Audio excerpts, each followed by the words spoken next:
What's up guys, and welcome back to another video on the channel. Today's episode is another Carnivores video. The last one was my first, and it was really successful and also super fun to make. So I thought, why not make another one? And so that's what I'm doing today. I thought it would be a good idea to look into a Carnivores mystery this time. Last time I talked about the lore, but I thought it would be a good idea to make some videos talking about Carnivores mysteries. And so that's what I'm doing right now. And what better way to start off than with a mystery that's been circulating around within the player base for a while now. That's right, we're talking about the Delphaeus Hills... Wait. Okay, so I know people wanted to see another Delphaeus Hills Ghouls video, and I'm definitely going to make one eventually, but there's a reason I decided to go with the rocket launcher first. You see, last March the YouTuber J-Virus made his own Ghouls video, and I feel like if I were to make one right now, and do it in a similar style to how he did his, I would just end up rehashing the same talked about points. So I thought I'd start off with some more fresh content, and then maybe make a more unique video on the Delphaeus Hills Ghoul. So what is the Carnivores rocket launcher? Well, from what I can gather, this was a myth rumored to be in the original game, similar to the Seismosaurus, although I'm pretty sure that the Seismosaurus was a more well-known rumor. Now that being said, unlike the Seismosaurus, there actually is some truth to the rocket launcher. It was never actually added into the games, but there's evidence that it was planned to be, and there might have even been some development made to it. So let's go over what we know, starting with the original Carnivores game. There's a pretty well-known file within Carnivores known as EXPLO.CAR that serves as evidence that the rocket launcher was originally intended to be in the game, and maybe even had some development work done on it. Now .car is obviously the file extension, but it's likely that EXPLO is short for explode or explosion. Now let me explain. I don't just say that because of the name itself, but also because EXPLO.CAR contains the explosion star texture. This is the texture used in the little animation that appears wherever your bullet hits in the first game. As well as this, EXPLO.CAR contains textures for an unused weapon. Now we don't actually know for certain what the gun would be, but I wouldn't put it past that the textures are for an unused rocket launcher. Some have even said that the iron sights in the file look like those found on a rocket launcher. Now usually .car file extensions are used for the game's models, but the model for this weapon appears to have been removed. So while it isn't confirmed or definitive, it's definitely possible that EXPLO.CAR was originally going to be used for a rocket launcher.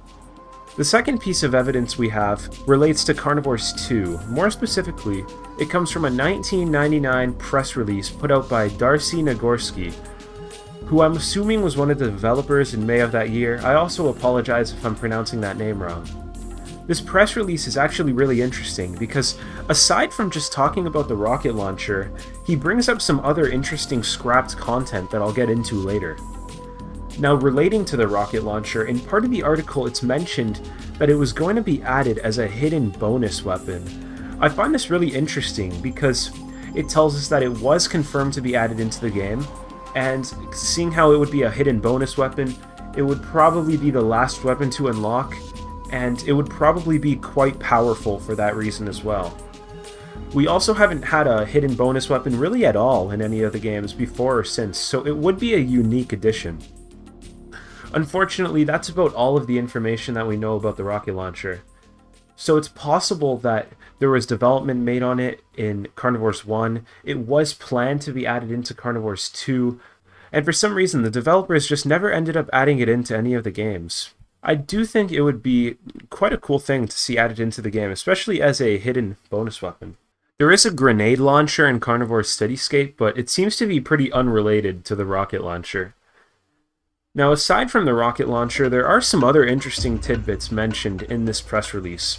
Now, one scrapped feature talked about in it is the addition of realistic weather and environmental effects. Now, I honestly think this would just be so cool to see in the games. Just imagine this, a chilly morning in Delphaeus Hills, frost settling over the grass, or a sandstorm hurling through the deserts of Mount Irvan, or an approaching hurricane in the distance on Vengar Fjords, and the rain has already started. Now, I just think that would be really cool to see in the games, especially if it was paired with the graphics of the mobile ports, which is something I don't really see talked about that much, but I do think the graphics in the mobile ports are better than those of the original games. Another feature mentioned in the press release is a new secret level. That's it, we don't know anything about it. But it does mention two other interesting things, those being the Triceratops and Pachycephalosaurus, and that they were originally going to be in Carnivores 2. Now as for why they weren't included, I have no clue. And in fact, that's one of the things the community has always been wondering about, but it's still interesting that it might have originally been planned to be added into the game. So yeah guys, I really hope you enjoyed today's Carnivores video. Just like the last one, I had a blast researching and making this video, and I would just like to say thank you to everyone for the amount of support and appreciation I received on my Carnivores lore video. And in fact, as of right now, it's managed to get over 260 likes and not a single dislike, so thank you to everyone for that. Also, I do apologize a bit as today's episode was pretty short, but there really wasn't a whole lot to talk about. I might continue this series where I look into Carnivores mysteries, so stay tuned. I definitely think I'll eventually make a Ghouls video. To anyone who's new to my channel, I make some interesting content here, including my Roblox discussion videos, the Google Maps Anomaly series, and some other things here and there, now including the occasional Carnivores video. I hope you all have a good day, and I'll see you on the next one.